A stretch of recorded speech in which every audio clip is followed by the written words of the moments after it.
Disciplinary meetings are never fun for anybody, whether you're an employee, a manager, or a business owner. It's super uncomfortable for everyone.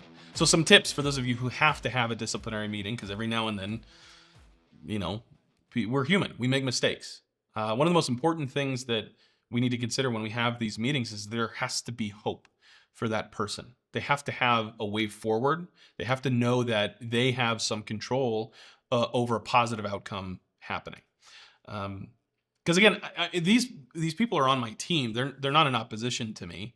I want them to be successful. If they're successful, my clients get what they need, and we all win.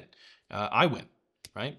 So a format that you can implement when you're doing these disciplinary meetings is to kind of separate the person from the behavior. Again, we don't necessarily want to disparage this person. We hired them because we saw qualities and attributes that we find are in alignment with our core values.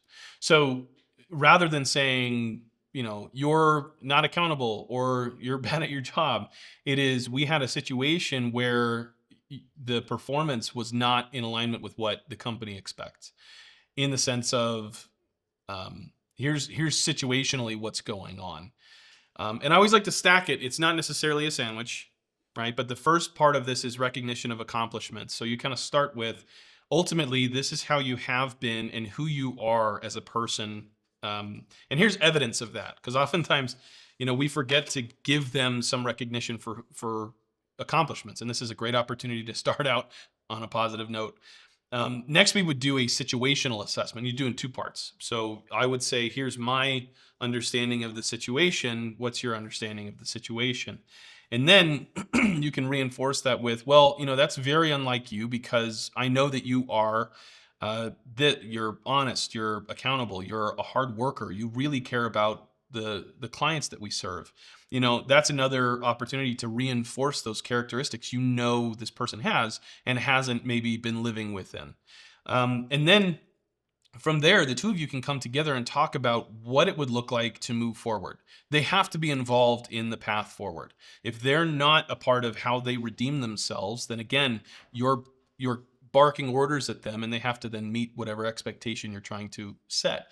These people have to be responsible for their own way forward. They have to be in control and take ownership of it. Otherwise, they're going to feel guilty, or they're going to feel some level of resentment. And this kind of positions you two to work on a plan forward together, a plan for improvement, a realignment of what we know the expectations are and how we can meet them. So just a quick recap. If you are dealing with an employee who's having issues, and I know a lot of you are, because a lot of you call us all the time and ask how you deal with this, because again, it's uncomfortable, but recognize the accomplishments that they have. So they have a list of evidence that validates their characteristics and their virtues and values, the reasons you hired them. Do a situational assessment on both sides. Here's what I saw. What did you see? What happened? Because maybe there's some information you missed. And last is a reinforcement of those characteristics and values, which puts them in a position to say, okay, I know I'm not that person, and here's what I want to do moving forward. And then the two of you work on a plan to realign and refocus the employee's efforts so that there's a good outcome for them, a good outcome for your clients, and a good outcome for the business.